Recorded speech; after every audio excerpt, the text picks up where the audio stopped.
Assalamualaikum warahmatullahi wabarakatuh, pemirsa yang berbahagia. Hari ini saya kedatangan seorang yang luar biasa. Kenapa luar biasa? Karena biasa di luar. Karena pada tahun 2010, saya perkenalkan dulu, ini namanya Pak Supriyadi, sering dipanggil Pri JG. Nah, nanti saya tanya Pri JG itu apa JG? Kalau orang Semarang JG 3S. Nah, ini ternyata di Pekalongan ada imitasinya Pri JG. Nah, nanti kita tanya. Tapi yang paling menarik adalah Pak Supriyadi ini atau Pak Pri JG ini pada tahun 2010 mencalonkan diri menjadi wali kota dari jalur independen. Kalau saya menjadi Pak Pri ketika mencalonkan diri menjadi wali kota dari jalur independen, pada saat itu calon yang lain adalah Pak Basir dan Pak Alek.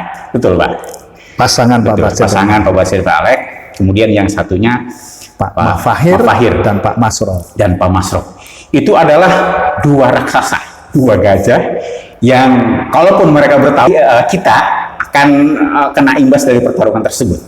Tetapi Pak Pri seorang yang tidak berlatar belakang politik, bukan politisi, bukan orang partai, mau dan berniat untuk mencalonkan diri pada saat itu menjadi calon wali kota, walaupun memang hasilnya tidak memuaskan. Saya langsung sapa Pak Pri JG. Assalamualaikum Pak Pri. Waalaikumsalam. Ya, sangat senang pagi hari ini saya ketemu dengan Pak Pri. Begitu juga saya senang ketemu Pak Asep. Ya, Pak Pri. Iya. Dulu itu kan Pak Pri pernah mencalonkan diri menjadi wali kota. Tapi sebelum itu Pak, Pak kalau Pri JG itu artinya apa Pak? Banyak orang yang nanya ke saya, Pri JG apa JG katanya? Bukan Pri GS, bukan, lain lagi ini. Ini Pri JG katanya. Ini JG-nya apa? Kalau JG-nya itu karena saya mungkin selalu istiqomah. Betul. Memelihara jenggot. Nah, jadi JG-nya itu jenggot aja. Yang paling gampang kan ya JG. Masa Supri jenggot kan nggak enak. JG gitu kan agak keren-keren gimana. Sangat sederhana, tapi singkatannya membuat orang ingin bertanya. Apa gerakan itu apa gitu kan. Iya. Baik, ke tema utama, Pak Pri, saat itu ketika Pak Pri memutuskan untuk mencalonkan diri menjadi calon wali kota di jalur independen, apa sih sebetulnya niat yang terbersit di dalam pikiran dan hati Pak Pri? Ada sesuatu yang cukup panjang untuk saya sampaikan. Ya, jadi perlu diketahui bahwa saat itu awalnya sudah boleh dikatakan 90% Pak Basir akan berpasangan dengan Pak Al-Mafahir. Jadi incumbent semua ini. Waktu itu kan Pak Basir selaku wali kota, Pak Al-Mafahir selaku wakil wali kota. Sudah jelas 90% maju lagi, Pak. Namun demikian, setelah ditunggu waktu yang semakin habis gitu, belum ada rival. Kompetitor waktu itu belum ada kompetitor. Masa sih lawan tong kosong gitu ya? Dan itu waktu itu peraturannya tidak diperbolehkan. Beda dengan peraturan yang sekarang. Harus lebih dari satu calon. Harus lebih dari satu calon. Baik. Maka muncullah satu ide, ya, bahwa ini bagaimanapun harus ada untuk bisa demokrasi ini berjalan dengan semestinya, maka harus ada. Makanya saya akan sedikit ralat. Bahwa apa yang disampaikan Pak Asep menyatakan bahwa mencalonkan di sini saya didorong oleh berbagai pihak. Ini untuk menyelamatkan undang-undang, untuk menyelamatkan demokrasi.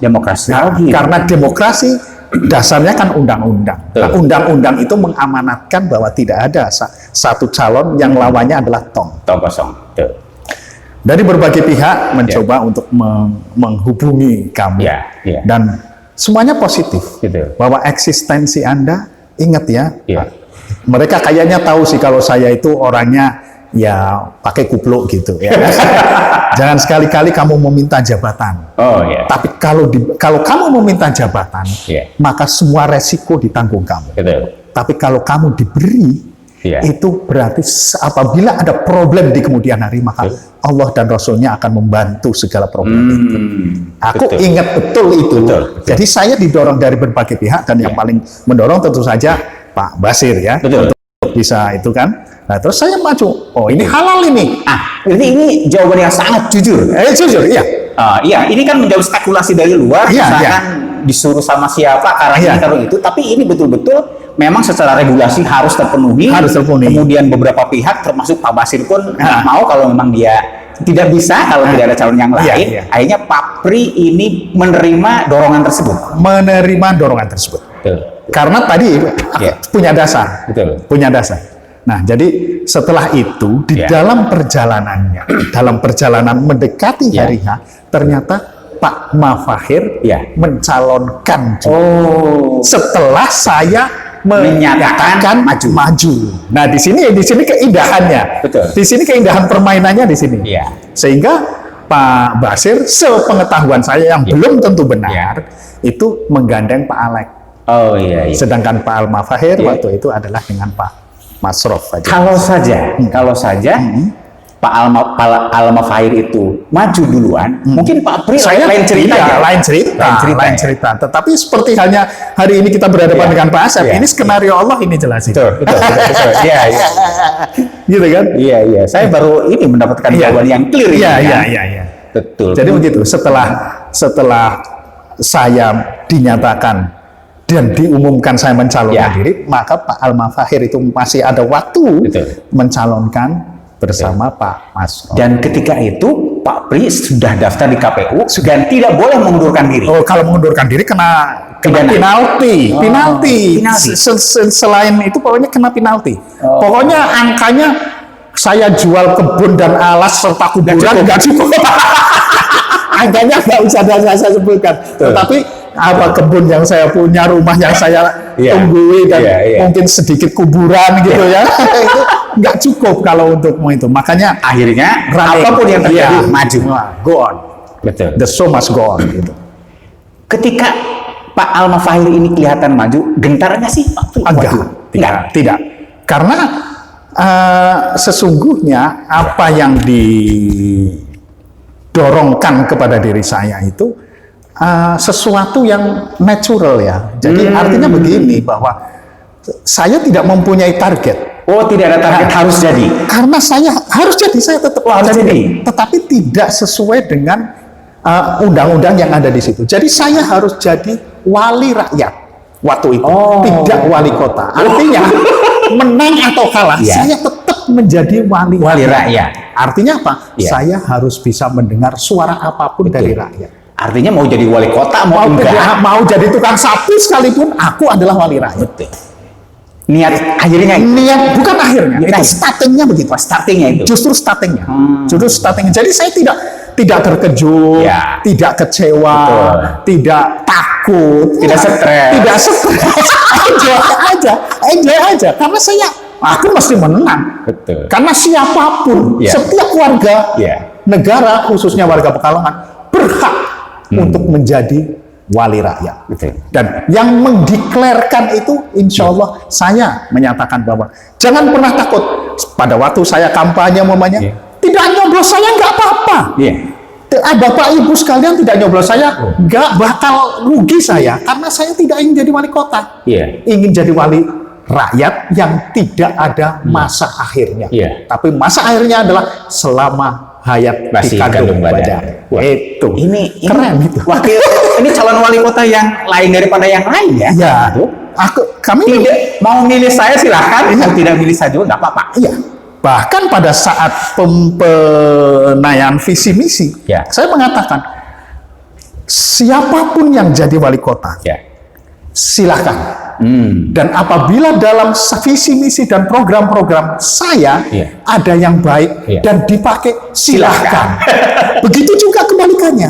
Apabila saya jadi, saya akan mengambil program-program dan visi misi yang mungkin ada calon-calon yang lain yang saya ambil. Saya tidak akan pernah malu. Begitu. Sebetulnya kalau masyarakat itu jeli, ya saya yang terpilih. Ini orang yang mukhlisin lahudin, orang yang ikhlas ini, begitu kan. Tetapi Masya Allah, Allah berkehendak lain. Iya. Ya, jadinya seperti ini. Iya. Artinya, iya. kalau tahu misalkan kita flashback ke zaman-zaman Iya. Khulafaur Rasyidin, Iya. kemudian ke zaman tabi'in, mereka kan menjadi khalifah kan tanpa apa-apa kan? Tanpa apa-apa. Tidak punya duit, Ya, tidak punya, ya uang, Iya. tapi terpilih karena memang punya niat dan kapasitas tertentu. Iya. Jadi Pak Pri ini mungkin terinspirasi sama itu, tapi pada zaman yang keliru. zaman yang terlupa, zaman ini agak lalai. Ya. Ini zaman bukan jangan dianggap bahwa kita semakin tahun adalah menuju ke Lebih jelek. lebih baik. Lebih baik? Belum tentu. Bahwa ini kebetulan pas zaman lalai. Zaman lalai. Nah, kita hidup di zaman lalai. Jadi ini skenario Allah juga kan? iya, kelalaian karena orang itu melalaikan Betul. anjuran-anjuran. Betul. Ada ini saya ingin sedikit menyampaikan ya bahwa tadi kembali ke demokrasi itu kan tadi kan pesta demokrasi ya, pesta demokrasi. Itu betapa pentingnya demokrasi itu, dan itu pun tertuang di dalam Quran. Di Al-Quran ada demokrasi. Dia ada di surat 43 ayat 38. Betul. Ini saya persiapkan betul. Tapi kita buka. Iya. Dan bermusyawarahlah kamu dalam urusan-urusan dunia. Iya. Nah, ini masalah pemilihan wali kota itu kan urusan dunia. Meskipun esensi dan goalnya adalah urusan ukhrawi juga. Karena apa? Memilih pemimpin harus benar-benar pemimpin yang amanah. Betul. Kalau pemimpin hanya berorientasi mencari pekerjaan yang ujung-ujungnya adalah untuk keperluan perut belaka, wah itu bahaya. Bahaya bagi sang pemimpin terpilih dan bahaya bagi masyarakat umum. Betul. Itu. Makanya harus berpikir tidak cuma perut, tetapi berpikirlah tentang hati. Betul. Nah, hati bisa hidup karena memang hidupmu itu tergantung dari hati, yaitu harus menjalankan aturan-aturan yang ada. Kalau tidak ya tunggu saja apa yang akan kamu dapatkan. Baik, Pak Pri, saya masih ingat dulu ternyata perjalanannya kan tidak mulus ya. Ya, tidak mulus. Ada sandungan-sandungan tertentu, kalau nggak salah ada sandungan pidana ya. Dugaan pidana. Iya. Bisa diceritakan Pak? Iya, begini. Jadi pada saat itu, sebelum saya maju sebagai calon independen, itu kan persyaratannya harus mempunyai KTP dukungan dari masyarakat yang sebanyak KTP sebanyak ya 19.000 kalau tidak salah. Luar biasa. Banyak itu. Itu luar biasa. Jadi kira-kira saya sudah bisa mengumpulkan itu. Jadi dari itu ada pihak tertentu, kita tidak bisa menyaring secara tuntas satu persatu dari sekian ribu itu kan. Ada salah satu yang menyatakan bahwa merasa tidak diminta. Dan perlu diketahui kan tidak mungkin kalau saya door to door, face to face kepada teman-teman semua, kan mesti ada relawan-relawan yang membantu. Nah, nggak tahu, saya tidak mengatakan itu kecerobohan, tetapi ya kelalaian juga. Itu bentuk kelalaian itu. Bentuk kelalaian itu sehingga orang tersebut mengatakan bahwa saya tidak merasa memberi dukungan, saya tidak merasa memberi fotokopi KTP, saya tidak merasa memberi tanda tangan, tapi kenapa kok ada? Itu dianggap pemalsuan.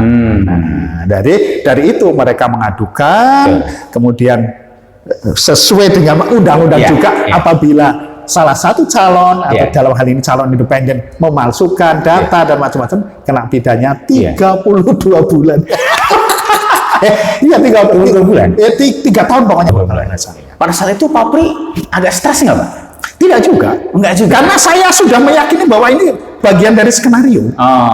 Bagian skenario. I always smile. Saya enggak. Karena andai saja saya diketok dan masuk dan saya harus menjalani. Itu pasti juga skenario.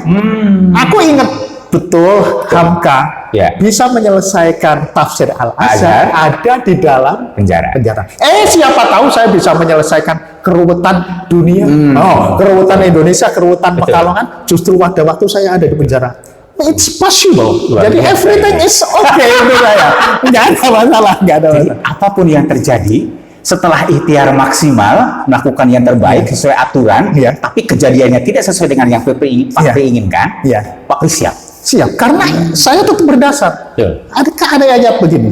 Wallahu ya'lamu wa antum la ta'lamun. Karena sesungguhnya yang paling tahu itu Allah, dan kamu itu nggak tahu. Kamu itu running aja, jalan aja gitu. Ya udahlah. Jadi apa yang harus disusahkan kayak gitu? Waduh, ini orang yang paling bahagia ini. Lewat ya kan, utangnya akeh nih guyang-guyang. Iya, ya kan begitu. Sebentar, ya. Bisa punya filosofi seperti ini dan filosofi itu dipraktekkan. Iya. Latihannya gimana, Pak? Latihannya sangat sederhana. Sangat sederhana, sangat sederhana. Pokoknya sekecil apapun harus saya praktekkan. Harus saya praktekkan. Sebagai contoh nih, sebagai contoh. Dan ada tekad dan dendam kepada diri sendiri. Menantang kepada diri sendiri. Contoh nih. Contoh Martin Heidegger dari Jerman. Wah, keren ya. Itu mengatakan loh, itu filosofi terbesar di zamannya pada tahun 600 Masehi. Bayangkan 600 Masehi. Itu mengatakan nih, dalam bahasa aslinya nih, keren nggak nih? Gimana? Ich wundere warum es sein gibt und ich eher nicht sein. Apa itu? Saya heran mengapa terjadi hal yang mengada, padahal lebih masuk akal tidak ada apa-apa. Saya mengagumi kata-kata itu, bahwa orang ini itu orang yang bahagia, seperti tadi yang kata diulangi Pak. Saya heran terjadi hal yang mengada. Mengada itu apa? Mengada gitu, ono-ono wae. Ada aja. Padahal lebih masuk akal tidak ada apa-apa. Sebetulnya tidak terjadi apa-apa, fine-fine aja kan? Fine-fine aja. Kenapa diributkan? Karena diributkan. Karena ini udahlah, makanya aku bilang, aku sangat mengagumi itu. Tetapi saya harus bisa merasa lebih hebat dari orang itu. Dengan cara apa? Dengan cara akan saya buktikan dalam perilaku saya. Itu caranya. Itu caranya. Jadi saya akan mendeklarkan bahwa saya lebih hebat dari Martin Heidegger. Kalau mereka berteori, aku mempraktekkan. Nah, cara mempraktekkan apa? Aku sesuai tafsirku bahwa seorang apa-apa kok diributke. Orang apa-apa. Ya saya semuanya tanggap gak ada apa-apa. Everything is okay. Smoothly. Orang mengatakan ribut begini, awas kamu harus hati-hati, waspada begini, waspada begini. Kita oke-oke aja. Pokoknya selama on the track tidak ada masalah. Yakini itu, jangan terpengaruh oleh sesuatu yang negatif dari luar. Kecuali kalau yang dari luar positif boleh diambil. Boleh ya itu harus, bukan boleh, harus diambil. Berarti filosofinya itu punya prinsip, kita benar. Ketika orang lain melakukan membisiki sesuatu, tapi jelek buat kita, buang, jangan diyakini. Tapi kalau orang lain membisikkan yang bagus, kita ambil. Ini sebagai contoh bahwa belum tentu yang kelihatannya jelek itu jelek, dan belum tentu yang kamu inginkan itu baik itu baik.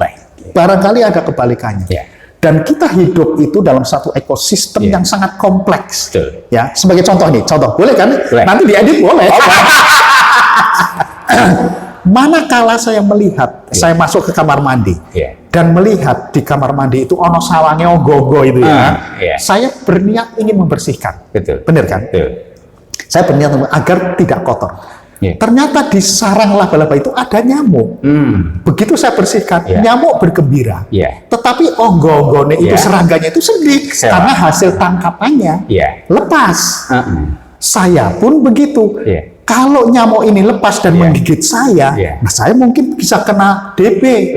Begitu kan? Jadi ini sangat kompleks sekali. Dan saya menginginkan kamar mandi itu bersih dari sarang laba-laba.